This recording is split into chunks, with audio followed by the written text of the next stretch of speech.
नमस्कार, आप देख रहे हैं पुलिस महानगर। तो आइए शुरुआत करते हैं आज की कुछ खास खबरों से।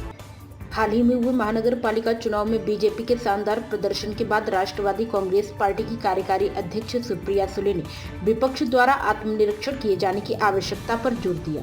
उन्होंने मंगलवार को कहा कि महाविकास आघाड़ी को साथ लेकर मिलकर चुनाव लड़ना चाहिए था। बारामती से सांसद सुले ने 1992 में कांग्रेस की भारी जीत का हवाला देते हुए कहा कि रिकॉर्ड बताते हैं कि सत्तारूढ़ दल ही नगर निकाय चुनाव जीतते हैं।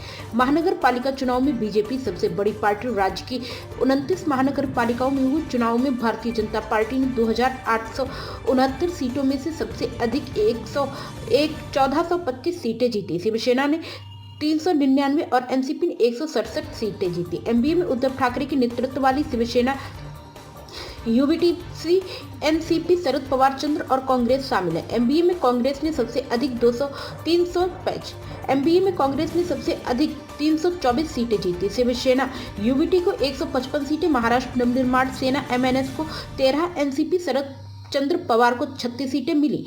सुले ने घटक दलों द्वारा अलग अलग चुनाव लड़ने का जिक्र करते हुए पत्रकारों से कहा, मैंने हमेशा यही कहा है कि महाविकास आघाड़ी को साथ मिलकर चुनाव लड़ना चाहिए था। विपक्ष की कमियों को जानने के लिए बूथ स्तर पर गहन आत्मनिरीक्षण की आवश्यकता है।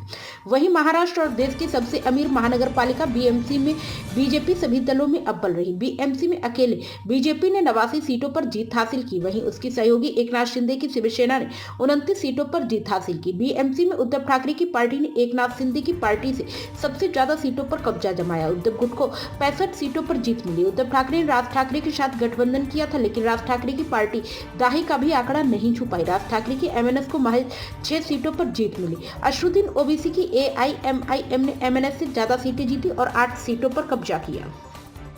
अब तक की खबरों में बस इतना ही। ऐसे ही खबरों के लिए बने रहें हमारे साथ। तब तक के लिए नमस्कार।